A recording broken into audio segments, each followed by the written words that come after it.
E aí o Senhor veio e me tocou. Eu não conseguia acender, chorei muito. Ia na igreja católica de vez em quando, principalmente nas festas, né? Nas festas católicas eu estava presente. E eu chorei muito, né? Voltei para casa, peguei uma Bíblia. Eu nem lembrava que tinha uma Bíblia lá em casa, mas tinha uma Bíblia lá em casa. Eu li ela todinha em 79 e continuei usando drogas. Em 80 o Senhor veio a mim novamente, no início de 80, como ele tinha vindo em 79. E aí eu me entreguei ao Senhor, porque Ele se entregou a mim primeiro, né? Recebi Ele como Senhor e Salvador. E desde então eu comecei a ler, né? Lia muito livros também, li livros demais, livros cristãos. Mas passei a ler, e agora em dezembro vai fazer 124 vezes que eu li ela toda de Gênesis a Apocalipse. Agora, isso de Gênesis a Apocalipse, eu estava falando Provérbios, Salmos, Evangelhos, livro de Cantares, eu li muitas e muitas e muitas vezes. Às vezes num mês eu lia Cantares umas 15 vezes, porque estava fazendo estudo para ministrar. Então, mas eu quero dizer algo para você antes da palavra. Isso não me faz mais espiritual do que você. Às vezes você nunca leu a Bíblia toda, mas você pode estar vivendo em Cristo mais do que eu. Às vezes eu posso estar me inclinando para a carne mais do que você. Mas uma verdade é, eu tenho um depósito que talvez você que nunca leu a Bíblia toda tem. E é tão bom ter esse depósito que de repente venha você. É que nem um gado. O gado come, né? E depois ele vai ruminar o que comeu. Então às vezes eu estou andando, orando em línguas, e de repente o Senhor me lembra textos. É um alimento espiritual. Então ter depósito é muito bom. Então eu queria encorajar você a ler a palavra de Deus. Amém? Amém ou ai de mim? Então tá bom. Como o pastor Mauro falou, a gente é muito amigo. Eu me sinto tão bem de chegar na casa dele. Pastor Plínio também, são pessoas muito especiais para mim. Eu me sinto em casa quando eu chego na casa do pastor Mauro. E é muito precioso estar aqui com vocês nessa noite e no Senhor ser recebido por Ele, por meio de vocês. Obrigado, pastor Mauro, obrigado, pastor Plínio, em nome de Jesus. Vamos falar sobre um mandamento de Deus nessa noite, tá? Sobre amar. Amar é um mandamento de Deus. Vamos ler João 13:34?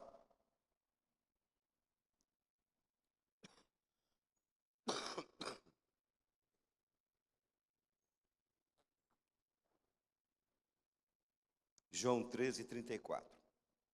Alguns têm o costume ficar em pé, fique. Quem não tem assentado, não tem problema. Em pé, assentado, ajoelhado, nós somos livres no Senhor. Amém? Diz assim: novo mandamento vos dou, que vos ameis uns aos outros, assim como eu vos amei, que também vos ameis uns aos outros. Amém, meus irmãos? Podem assentar, por favor.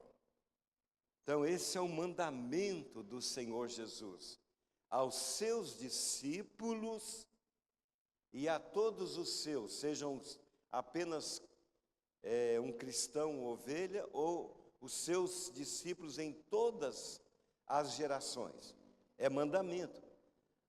Amai-vos uns aos outros, assim como eu vos amei. E como Ele nos amou? Ele nos amou até o fim, não foi verdade? Ele nos amou se entregando. A moração do amor é se entregar ao outro, se colocar no lugar do outro, não é verdade? Então Jesus nos amou dessa maneira. E Ele deixou esse mandamento que nós devemos amar uns aos outros dessa maneira. Mas eu quero dizer para você, agora mostrando na palavra de Deus, que em Adão, né, na vida humana, porque todos nós, ao nascermos nessa terra, Nós nascemos em Adão. Quem é nova criatura aqui, levanta a mão e diga bem alto, glória a Deus. Diga obrigado, Jesus. Quando nós nascemos, porque primeiro tem que ser um nascimento natural, para depois vir o nascimento espiritual. Não tem como vir nascimento espiritual primeiro.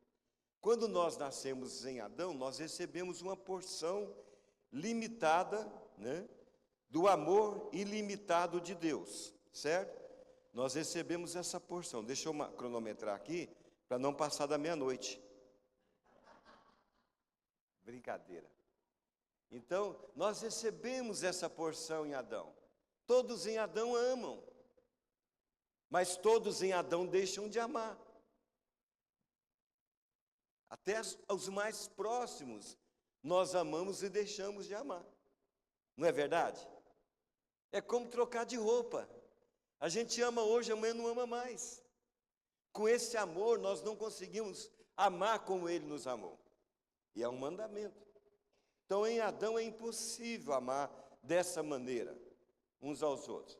Porque só fazer coisas que não agradam a nós, nossa emoção já é ativada. Nossa mente já é ativada, né? Nosso olhar já muda. E nós deixamos de amar. Né? Nós fracassamos, irmãos.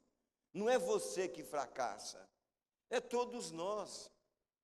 Todo ser humano é capaz de amar em Adão, mas ele não consegue amar em todo o tempo, amar se entregando em todo o tempo, amar se colocando no lugar do outro em todo o tempo, amar até o fim em todo o tempo. Chega um momento que a gente chuta o pau da barraca, deixa de amar. Quantos casamentos se foram? Né? Quantos casos de familiares que aconteceram tragédia?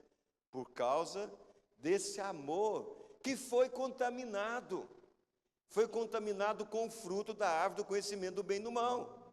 Todos são bons, mas são maus também. Paulo disse, isto é, na minha carne não habita bem algum.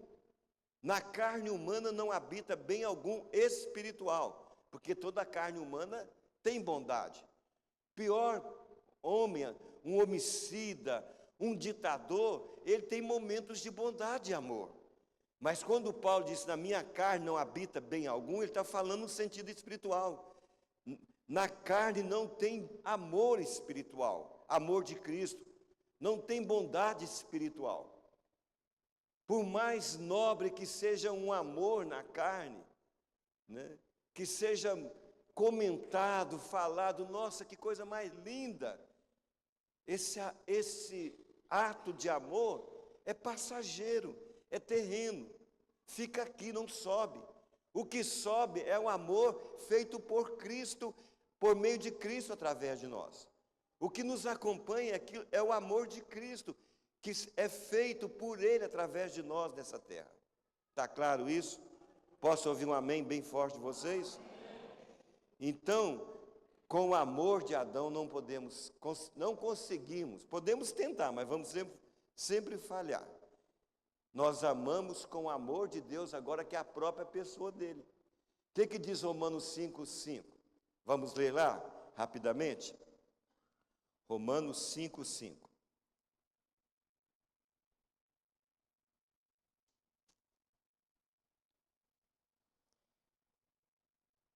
Ora, a esperança não confunde, porque o amor de Deus é derramado em nosso coração pelo Espírito Santo que nos foi outorgado, foi nos dado. Agora nós temos o próprio Deus em nós, para amar através de nós. Por isso que Jesus falou, amai-vos uns aos outros assim como eu vos amei. Ele nos deu a própria vida dele para que a vida dele ame através de nós. Amém, meus irmãos? Olha um versículo mais assim, específico, cirúrgico, a respeito disso. Abre em Colossenses 1, versículo 7, por favor. Colossenses 1, 7. Paulo fala assim, ó. Segundo fostes instruídos por Epáfras. A igreja de Colossos estava sendo instruída por esse discípulo de Cristo, né? Que Deus usou Paulo para discipulá-lo em Cristo. Nosso amado conservo, E quanto a vós outros, fiel ministro de Cristo. Agora olha o que ele diz no versículo 8. Olha lá. Ó. Que também nos falou do amor que vocês têm no Espírito. Na minha tradução diz, o qual também nos relatou do vosso amor no Espírito. É no Espírito que eu amo você. É no Espírito que você me ama. É no Espírito que a igreja, os irmãos amam uns aos outros. É no Espírito que nós amamos os nossos familiares. Por sermos cristãos. É no Espírito que nós amamos os perdidos. Se for com amor de Adão, nós vamos falhar. Mas nós temos agora não apenas uma porção do amor de Deus, nós temos o próprio Deus em nós para amar através de nós, amém?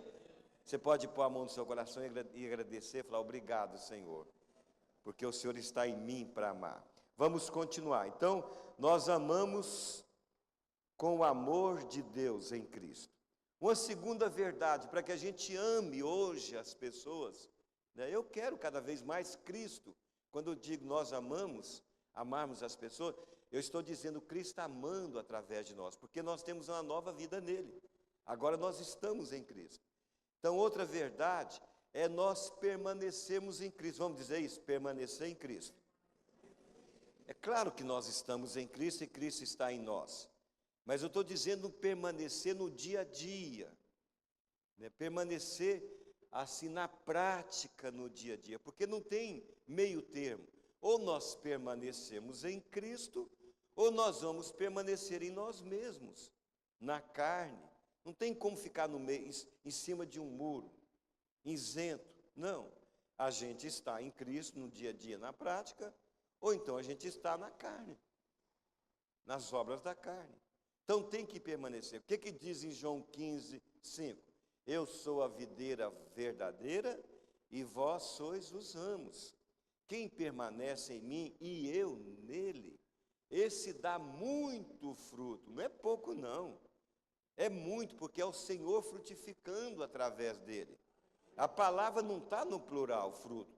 A palavra está no singular, muito fruto. Você vai ver isso em João 15, pelo menos acho que umas 3 vezes, em outros textos, lá em o fruto do Espírito. Você não vai ver no plural os frutos do Espírito, vai ver o fruto, porque o fruto é uma pessoa, é Deus manifestado, é Deus tabernaculado.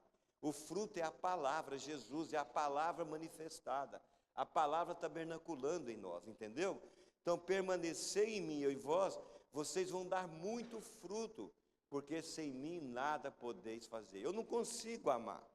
Às vezes eu fico com raiva de pessoas próximas de mim, familiares, na carne. Eu fico assim, quem é casado aqui? Deixa eu ver. Muitos, né? Eu estou casado há 36 anos. Você tem quanto? Eu passei você não me alcança mais. Pastor Mauro, o senhor está casado com a pastora Cleusa há quanto tempo? Eu nunca vou alcançar vocês. Vocês me passaram. Então, às vezes eu acordava de noite assim, meio chateado com a minha esposa. Quem já ficou chateado com a esposa ou a esposa ficou chateada com a esposa? Olhava para ela assim e falava, meu Deus, o que eu estou fazendo com essa mulher aqui no quarto, na cama? Né? Aí depois passava, olhava, meu Deus, obrigado por essa maravilhosa pessoa, né? Só acertou, para me aguentar tinha que ser só ela mesma. Então, meus irmãos, se a gente não permanece em Cristo, a gente não vai conseguir. A gente vai inclinar para a carne e vai deixar de amar. Mas se nós permanecemos, nós vamos amar, porque sem Ele nós não podemos fazer nada. Na vida espiritual, nada é movido por você, por mim. Na vida espiritual, tudo é movido por Ele. A oração precisa, cirúrgica e espiritual, é feita pelo Espírito através de nós. A leitura da palavra, para ela se tornar Espírito em vida para nós, rema, para ter revelação da palavra, é a obra do Espírito através de nós. Né? A pregação que vai fazer efeito é Cristo falando através de nós. A cura de uma pessoa, quando oramos por ela presencialmente ou ausente, né, distante, é feita pelo Senhor. Vocês estão entendendo? Sem Ele nós não podemos fazer nada, né? É Ele que faz. E por causa dele fazer, nós vamos dar muito fruto. Amém? Então temos que, vamos dizer, permanecer em Cristo. Outra verdade muito importante para que esse amor seja manifestado, liberado, a gente ame no Senhor, esse mandamento é vivido, né, por nós, em nós. Outra verdade, nós vamos ser despertados todos os dias. Despertados por quem? Pela palavra de Deus. A palavra desperta, sabia? Quantos momentos que você vem para uma reunião, Deus fala com você e te desperta. Eu estava pregando agora recentemente numa igreja e uma pessoa falou para mim, domingo passado, eu cheguei em Goiânia sábado, preguei domingo em Goiânia, de manhã à noite. Domingo à noite veio um rapaz jovem com a criança no colo, né, com a esposa próxima. Ele falou, pastor, posso falar com você? Pode, claro. Aí ele falou, pastor, eu vinha para cá hoje angustiado, desesperado. Tudo que eu precisava de ouvir de Deus, Deus usou você para falar comigo. Ele já me adicionou no Instagram, já mandou mensagem de gratidão novamente, mas o que produziu nele? A palavra de Cristo. A minha palavra não vai produzir. Vocês estão entendendo? Então Deus nos desperta para amarmos, ou melhor, para permitir Ele amar através de nós, porque é Ele que ama, e é a vida dele em nós que ama. E vamos ver um versículo em Efésios 5,14. Olha o que está escrito nesse versículo.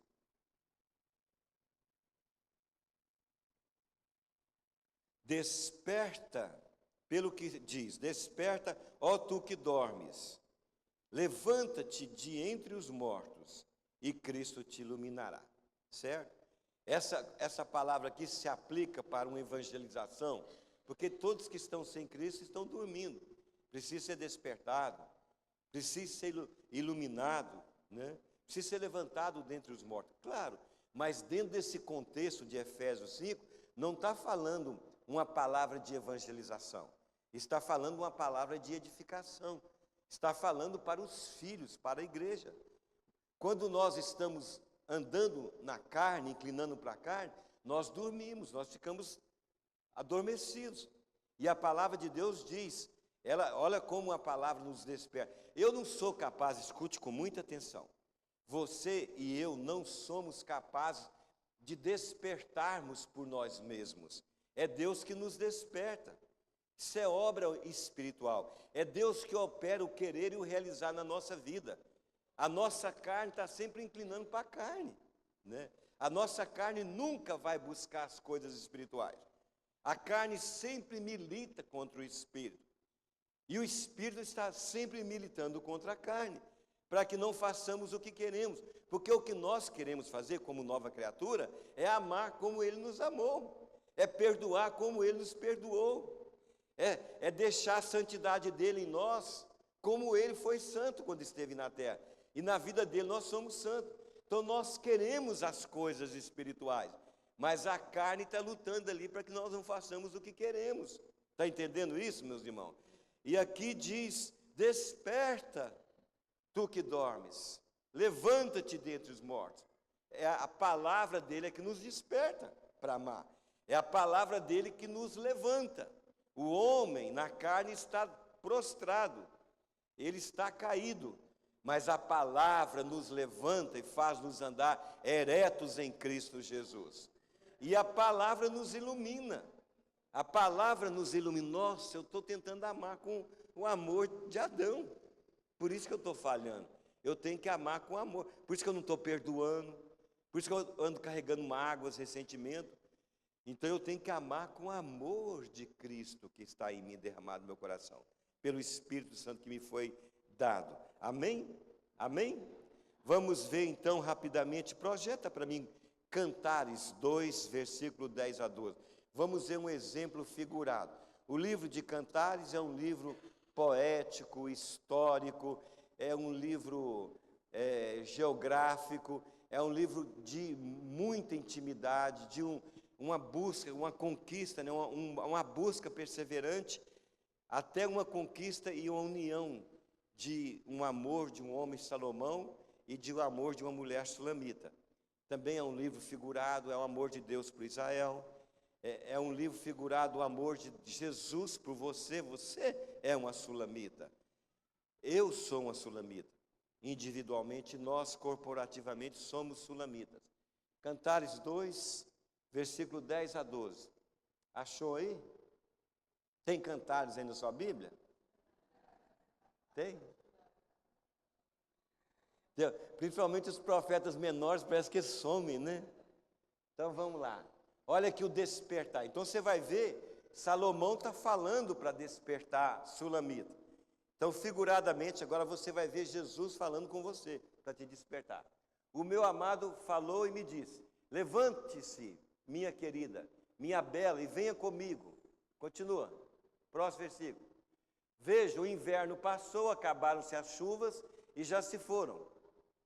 Aparecem as flores na terra, chegou o tempo de cantar, já se ouve na nossa terra o som dos pombos.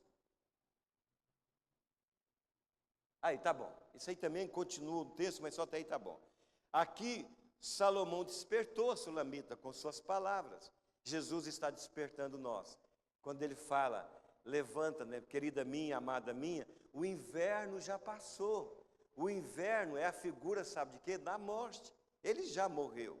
Ele já morreu por nós. E ele já ressuscitou. E nós já morremos nele. Ele é o último Adão, ele trouxe a humanidade para si. Foram crucificados juntamente com ele, nosso velho homem. Ele trouxe a humanidade como o último Adão, para começar uma nova raça, uma nova criação, uma nova humanidade. O inverno passou. Em Adão nós estávamos mortos, a gente não conseguia amar. Agora é tempo de primavera. Primavera é nova vida, é tempo de cantar, é tempo de adorar, é tempo de viver em Cristo. E em Cristo, Ele ama através de você, através de mim. Amém? Então o Senhor te desperta, meu filho, você agora é uma nova criatura. Você está em Cristo, o inverno já passou, agora você vive a primavera, a vida de ressurreição em Cristo. E essa palavra é uma bomba dentro de nós. E a gente se rende, se entrega, e Ele ama através de nós, amém? Então essa é outra verdade. O amor dEle, a palavra dEle nos desperta. Uma outra verdade é que também Cristo nos desperta com o seu amor. Ele usa a palavra para nos despertar e usa a própria pessoa dele, o Espírito Santo que vive em nós, para nos despertar. Veja o que está escrito em 2 Coríntios 5, 14 e 15. O amor de Cristo nos constrange. Ou o amor do Espírito, porque Cristo e Espírito é a mesma pessoa. Ele é Pai Deus, Ele é Filho Deus, Ele é Espírito Santo Deus. Mas é uma só pessoa, um só Deus. Manifesta como Pai, Filho e Espírito Santo. Então Cristo em nós é a própria pessoa do Espírito Santo. O amor de Cristo nos constrange, julgando nós isto, um morreu por todos, Ele morreu por todos nós. Logo todos o quê? Morreram. Você morreu, eu morri. Logo todos morreram. E Ele morreu por todos para que os que vivem, agora aqui, não é os que vivem em Adão, é os que vivem em Cristo. É os que têm a vida Zoe, a vida que foi dada em abundância. Eu vim para que tenhais vida, Zoe, a própria vida de Deus, e a tenhais em abundância, certo? Então, para os que vivem, quantos vivem aqui em Cristo? Diga amém. Não vivam mais para si mesmos, mas para aquele que por eles morreu e ressuscitou, certo? A gente não deve viver para si mesmo. O que é viver para si mesmo? É viver para a carne, é inclinar para a carne. Quantos gostariam de deixar de viver na carne, para a sua vida assim? Eu não quero mais viver na carne. Levanta a mão, deixa eu ver quem gostaria de não mais viver na carne. Levanta a mão bem alto. Quer que eu ore agora para Deus promover você? Você quer ser promovido agora para o céu? Se você quer não viver mais na carne, tem que ser promovido. Porque enquanto você estiver nesse tabernáculo, é uma luta. Você vai inclinar para a carne e inclinar para o Espírito. Quem quer largar a obra da carne agora, deixa eu ver, levanta a mão, quem quer não mais viver na carne. Ele quer ir embora. Ó, e o compromisso dele com você é até que a morte o separe, viu? Chegou lá para cima, já era. Ah, Deus do céu. Então esse amor, meus irmãos, de Cristo nos constrange. Um morreu por todos, para que todos que vivem não vivam mais para si mesmos, mas para aquele que por eles morreu, que é Jesus, e ressuscitou. Amém? Então, o amor de Cristo constrange, irmãos. Você já sentiu o constrangimento do amor de Cristo? Lá no fundo, não é aquele constrangimento acusativo, impositivo, opressor, nada disso. Deus não é assim não, irmãos. Deus não é assim. Você busca Ele ou não busca, Ele é o mesmo com você. Você faz o certo, faz o errado, Ele é o mesmo com você. Você ama Ele, ou você fala, não, Senhor, hoje eu não quero saber do Senhor, não. Ele não muda. Ele não te ama, não é por aquilo que você faz de bom. Ou Ele vai te amar mais porque você está sendo muito ruinzinho, Ele vai te amar mais, não. Ele te ama porque Ele é amor. Deus é amor. Deus é amor, meus irmãos. E acredite nessa verdade.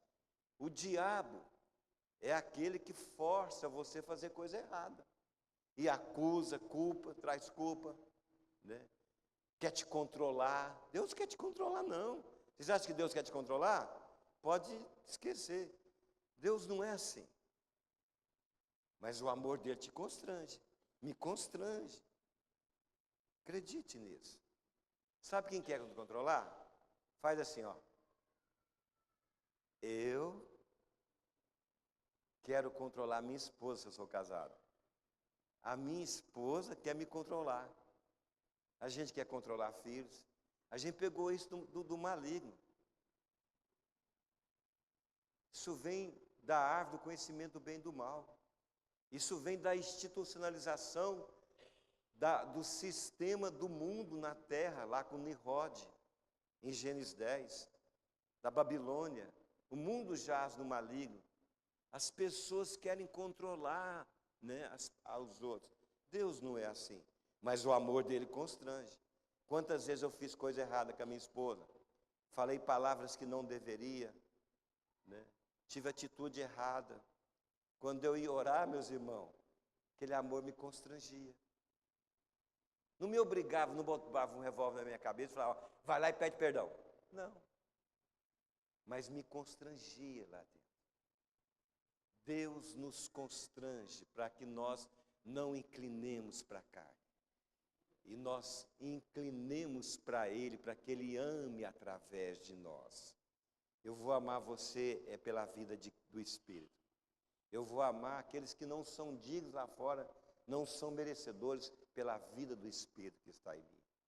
Vocês estão entendendo, irmãos? A palavra constrange, quer dizer, Ele bondosamente, Ele vai apertando, apertando, vai pressionando, pressionando, pressionando. E a gente vai cedendo, se entregando. É como um navio, ele está no mar, aí onde vocês estão é o mar. Ele navega, tem muito espaço para o navio navegar. Mas quando chega aqui no porto, aqui é o porto, aqui tem um estreito, que mal dá para ele passar. Isso é o amor, esse é o significado de constranger. Ele vai apertando, para que a carne seja tirada, o amor adâmico seja removido, e fique apenas o amor de Cristo. É como o fazendeiro. O fazendeiro, quando vai vacinar o gado, ele não vacina no curral aberto, nem no pasto. Ele coloca naquele corredor, vocês já viram? É apertadinho, o gado não tem nem como mexer, meus irmãos, para que a vacina seja aplicada. O amor dele vai apertando você, a gente vai rendendo. Aí a palavra que é a vacina mais poderosa vai sendo aplicada em nós.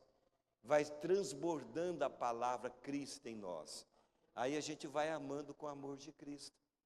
Não com o nosso amor em Adão. Amém? Vamos ver um exemplo, mais um exemplo. Lá em Cantares, um exemplo figurado. Cantares 1:2, meu irmão. Está aí na sua Bíblia? Então vamos lá. Cantares 1, 2.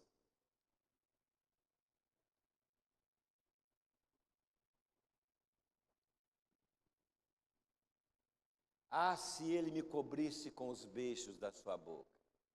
Isso é muito íntimo, não é? Não é, pastor? Eu casei em 89. Antes de casar, eu beijei algumas moças na vida.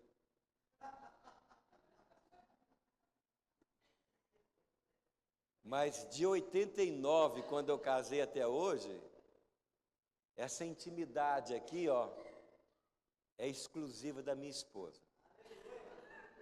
É algo muito pessoal, muito íntimo. E a Sulamita está dizendo para ele: ah, se ele me cobrisse com os beijos da sua boca, porque o seu amor é melhor do que o vinho. O vinho representa, meus irmãos, algo muito prazeroso na terra, muito satisfatório.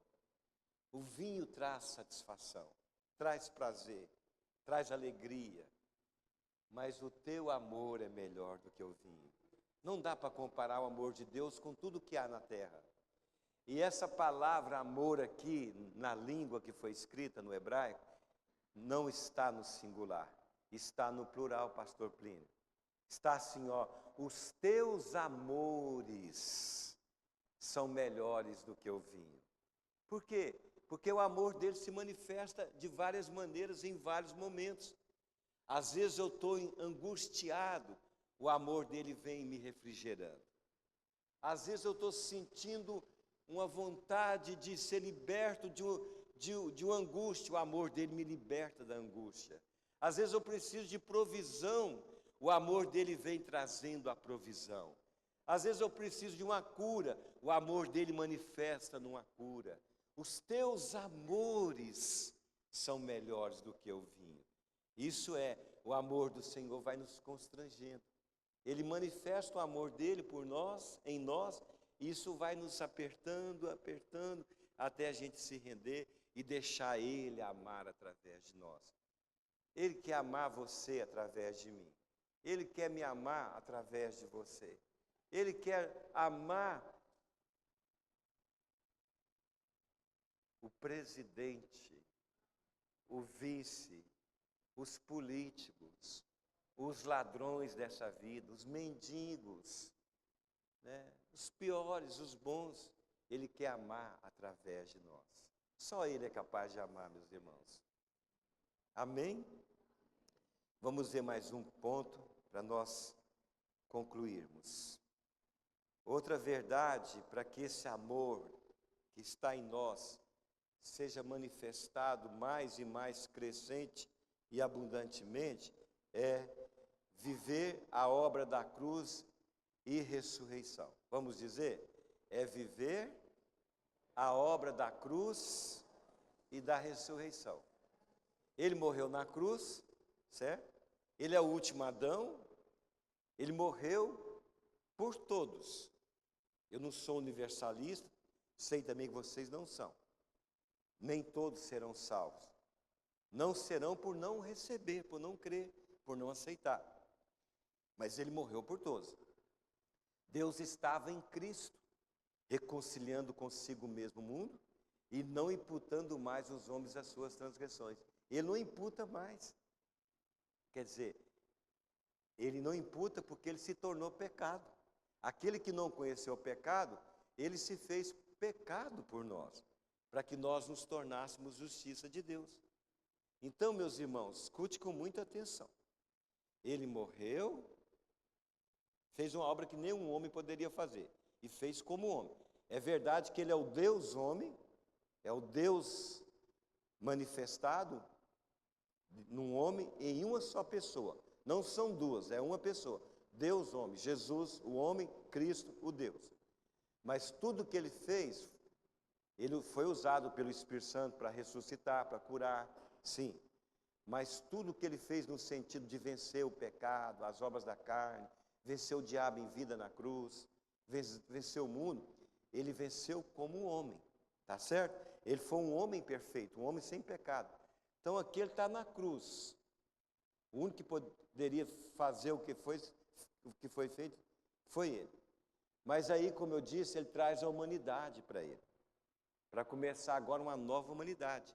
Aquele que está em Cristo é nova criatura. As coisas velhas se passaram, tudo se fez novo. Porque quem está do lado de lá está julgado, condenado e destinado a viver eternamente sem Deus. Certo? Então ele morre para nos perdoar e ressuscita para nos justificar, como está escrito. Agora, essa obra, nós morremos nele, nós fomos sepultados nele pelo batismo. Quantos aqui já foram batizados? Então, se você não foi, é importante batizar.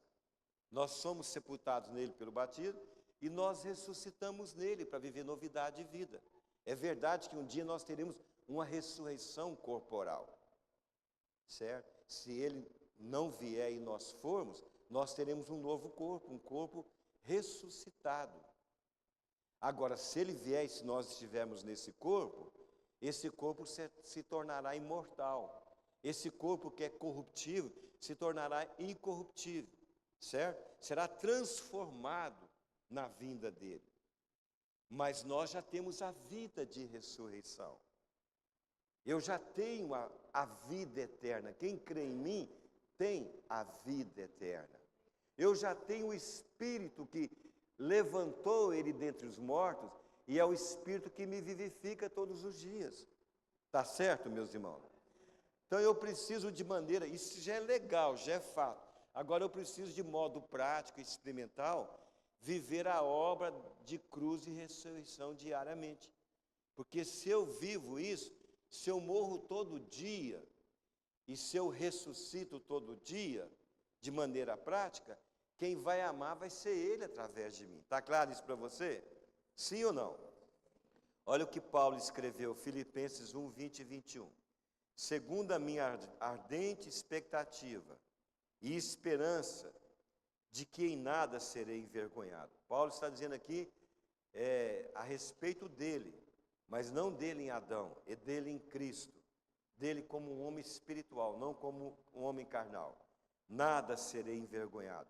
Antes, com toda ousadia, como sempre também agora, será Cristo engrandecido no meu corpo, quer pela vida, quer pela morte, porquanto para mim o viver é Cristo e o morrer é lucro. Paulo morria todo dia para Cristo viver todo dia. E ele escreveu para nós, levem sempre com vocês o morrer de Jesus, para que a vida de Jesus manifeste sempre também em vocês, no corpo mortal de vocês. Então, a vida cristã, meus irmãos, é uma vida de perda todo dia, e é uma vida de ganho todo dia. É uma vida de morte todo dia, mas é uma vida de ressurreição todo dia. Quantos querem viver a vida de ressurreição em Cristo? Tem que morrer todo dia. Não tem como ressurgir se não tiver morte. No dia a dia tem que haver perda para ganhar. Não tem meio termo. Ou você ganha, eu ganho e Cristo perde. Ou você perde, eu perco e Cristo ganha. Está claro isso? Paulo disse, eu estou empobrecendo, mas eu estou enriquecendo a muitos. Quando você se empobrece, você é usado para que Cristo enriqueça muitos através de você. Paulo disse, nada tendo, mas possuindo tudo. Quando você perde tudo, você ganha maior riqueza transbordando em você, que é Cristo, que tem riquezas insondáveis. Está claro isso? Sim ou não? Então, é isso, não tem como ter meio termo. Ou Cristo ganha e eu perco, ou eu ganho e Cristo perde. Morrer todos os dias, né? Viver todo dia a obra de morte e de ressurreição. Vamos ver lá no Cantares de novo um exemplo figurado. Cantares capítulo 4, versículo 6.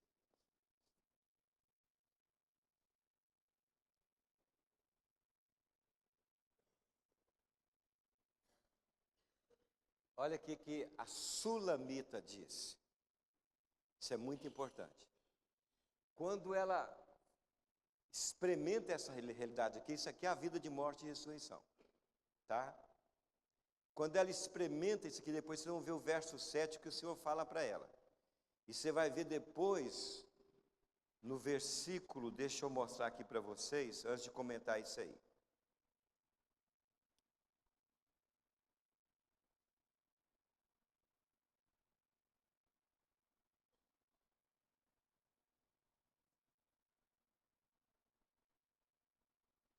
Isso mesmo, nós vamos ver. Antes que rompa o dia. Todos os dias, no modo natural, o dia se rompe. O que é o romper o dia? É o fim do dia, é o entardecer. E dissipem as sombras. Já viu que quando vem o entardecer, aparecem as sombras, ela vai dissipando até ficar escuro, não é isso mesmo? Isso no natural, isso aqui também é o espiritual. Antes que rompa o dia, nós vivemos numa época, ainda é dia, mas também é noite. Lá em Gênesis fala, enquanto houver terra, haverá dia e noite. Tanto no natural, como no espiritual. Você tem dia, eu tenho dia. Toda a humanidade, seja cristãos ou não cristãos, tem dia. Dia, como diz no Salmo 19, é para discursar, é para proclamar, para anunciar. Você experimenta coisas boas. Mas todos os dias tem noite para todos na igreja e fora da igreja. A noite é um momento difícil de tribulação. Mas lá no Salmo 19 fala, o dia é para discursar. E a noite traz conhecimento à outra noite. Benditas são as noites. Porque o dia, a gente fica tão embriagado, que nem criança quando recebe presente, que a gente não amadurece. Mas a noite traz revelação, conhecimento de Cristo. Nós amadurecemos. Jesus não teve noite no Getsemane, na cruz? Abraão não teve noite quando ofereceu Isaac? Sim ou não? Jacó não teve noite no Val de Jaboque? As noites, quando a gente não volta para o Senhor para ter a revelação, o conhecimento, se torna coisa amargurante, né? Murmuradora, coisa ruim. Mas quando nós voltamos para o Senhor, a gente vê que a noite traz conhecimento, revelação à outra noite. Então, nós vivemos em dia, mas em noite também. E se você vê as profecias de Moisés, tem profecias de Moisés sobre os últimos dias. Se você vê as profecias de Davi nos Salmos, tem profecias de Davi. Se você vê as profecias dos profetas, nos livros dos profetas, as profecias de Jesus nos evangelhos, as profecias dos apóstolos, vocês vão chegar a uma conclusão, se vocês estudarem cuidadosamente. O tempo do fim vai ser noite. Jesus fala lá, e muitos falaram, quando ele vier, vai ser tempo de escuridão, de trevas e não de luz. Vocês estão vendo como é que está virando? Brasil, o mundo jaz no maligno. Jaz quer dizer, já está morto. Não tem como o mundo melhorar. O mundo jaz no maligno, o mundo é inimigo de Deus. Então a noite está vindo. Mas o que ela faz? Antes que essa noite chegue, aqui você vai ver o princípio da morte e da ressurreição, todo dia. O que ela fala? Irei à montanha da mirra. Ela sobe uma montanha. E vocês sabem que subir montanha não é fácil. É fácil? Eu já subi montanha quando jovem. Agora eu sou um jovem de 21, né? Mas quando eu era jovem de uns 12 eu subia. Era difícil. Agora, para mim, com 69 anos, subir uma montanha vai ser muito difícil. Eu preciso de muita resistência para subir uma montanha. Tanto uma montanha natural, montanha espiritual tem que ter muita resistência espiritual. Resistência contra o pecado, contra as obras da carne, contra o amor próprio, contra o amor ao mundo. Precisa de muita resistência. E ela sobe a montanha da mirra. E a mirra está relacionada à história de Jesus e à sua história, a nossa história. Jesus, quando nasceu, foi presenteado com mirra. Jesus foi ungido por uma mulher pecadora e depois por Maria, irmã de Marta e Lázaro. Naquele perfume, naquele unguento caríssimo, havia mistura de mirra também. Deram para beber Jesus na cruz, ali uma mistura que tinha mirra. A mirra está ligada a Jesus e é ligada a nós, que somos o corpo dele. A mirra fala, sabe de quê? Fala de quebrantamento, mas não é só de quebrantamento. A mirra fala de morte. É morrer todo dia. Subir ao monte da mirra e permanecer lá é uma vida de morte todo dia.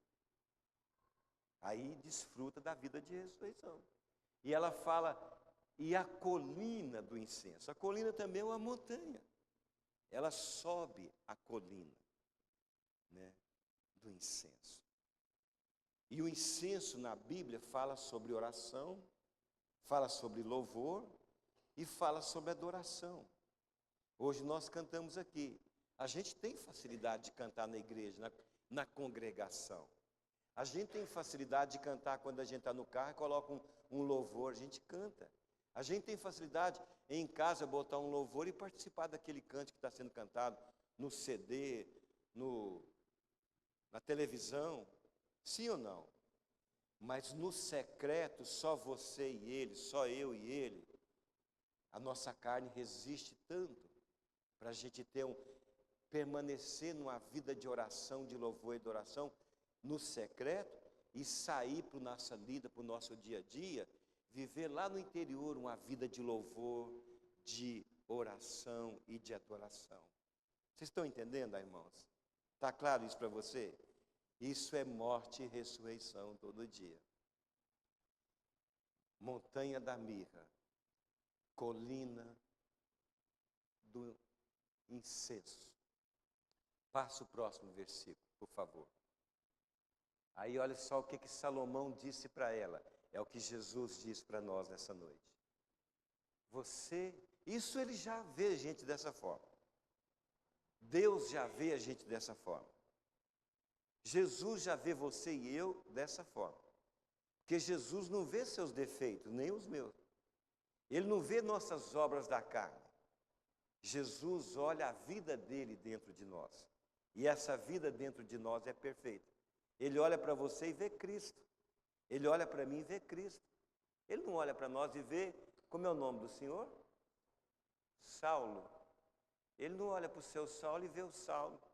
Ele vê o Cristo em Saulo. Isso faz a diferença. Ele vê o Cristo no Jefferson. Isso faz a diferença. Agora, isso é legal, mas aqui já se torna realidade prática, experimental, por causa da vida de morte e ressurreição. Olha lá, você é toda linda, minha querida. Em você não há defeito algum. Seja sincero, eu vou ser sincero. Na nossa carne tem muito defeito. Mas em Cristo, em nós, não há defeito algum. Você pode dar um glória a Deus? Então, aqui é a vida na montanha. Ela que sobe. Ela que fala, eu vou subir, vou pagar o preço. A vida cristã, guarde muito bem isso. Isso vai fazer diferença mais e mais na sua vida espiritual em Cristo. A vida cristã é paradoxal. Ao mesmo tempo que nós estamos correndo a carreira cristã, subindo para o novo céu, nova terra, nova Jerusalém, estamos indo para o Senhor, está claro isso? Ao mesmo tempo nós estamos voltando para Ele. Quanto mais nós voltamos para Ele, isso é a montanha da mirra. Quanto mais nós morremos para nós mesmos, entregamos para Ele, mais a carreira cristã é corrida. Mais nós estamos subindo sem peso, sem embaraço. Vocês estão entendendo, irmãos?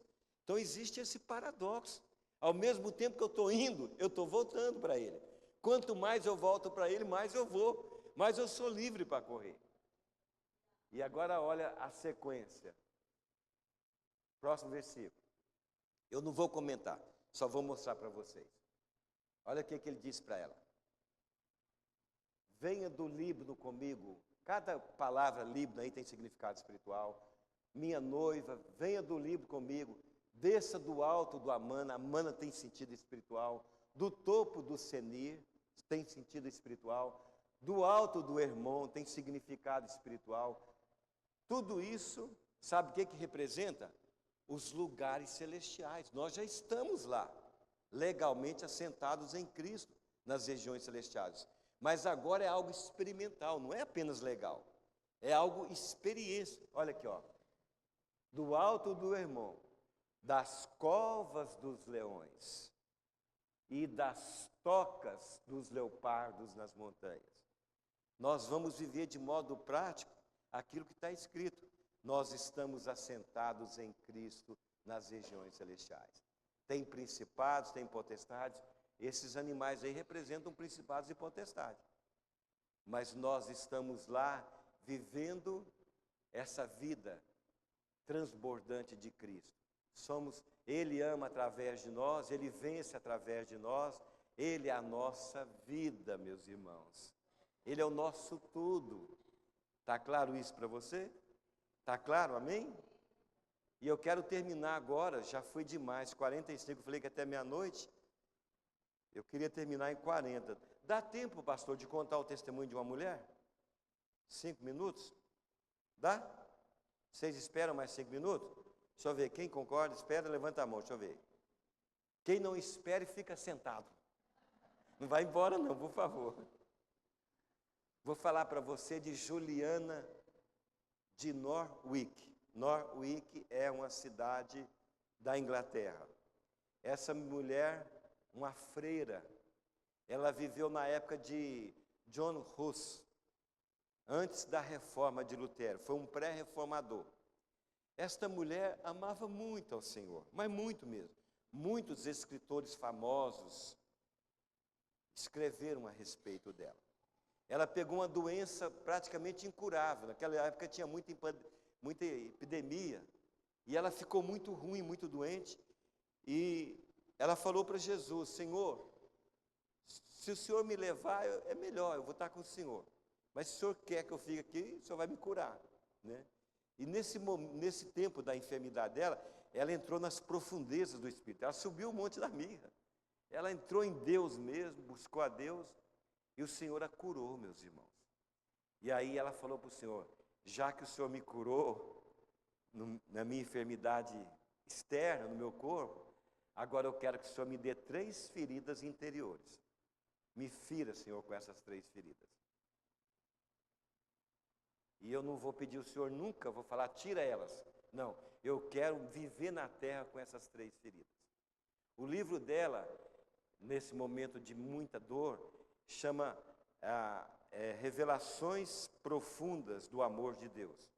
Dizem que foi o primeiro livro escrito por uma mulher cristã, naquela época. E aí ela falou: me dá as 3 feridas, Senhor. A primeira ferida que ela pediu, veja bem, ela falou: Senhor, me fira com a ferida da contrição. Eu quero viver todos os dias uma vida contrita, uma vida quebrantada. Me fira com a ferida da contrição. Caiu como luz, assim, ó, dissipou todas as trevas na vida dela, aquele texto de Paulo aos Coríntios, pelo que Deus disse, das trevas, todos estávamos em trevas, resplandeceu a luz, Ele é a luz, né? Das trevas resplandeceu a luz, e Ele mesmo nos iluminou, e Ele mesmo nos iluminou a sua glória na face de Cristo. Nós temos esse tesouro em vasos de barro. Somos o vaso. A luz, o tesouro, a face de Cristo, a glória de Cristo está no nosso interior. Para que a excelência do poder seja de Deus e não de nós mesmos. Então ela falou: Senhor, eu quero viver uma vida contrita, quebrantada, para que não eu apareça, mas o Senhor apareça. Para que o Senhor ame através de mim, para que o Senhor viva através de mim. E Deus concedeu a ela essa ferida. A segunda ferida que ela pediu, ela falou: Senhor, me dá a ferida da compaixão. Eu não consigo ter compaixão de todos. Na minha vida eu sou seletiva. Quem compadece de todos, empatiza com todos, se coloca no lugar de todos é o Senhor. Eu quero essa ferida interior. Eu quero viver a compaixão de Cristo nessa terra. E o Senhor deu a ela essa ferida. A terceira, ela falou: Senhor, eu te peço a ferida da paixão por Cristo. Porque agora Ele é a minha paixão. Eu não tenho mais paixão por minha própria vida, amor próprio, por ministério, por dons, por posição, por paixão pelo mundo. Meus amores todos se foram. Agora eu só tenho uma paixão, um amor, que é Cristo. E Deus concedeu a ela essa ferida. Era uma mulher franzina, magrinha. Ela ia na feira, meus irmãos. Multidão cercava ela para conversar, para receber oração.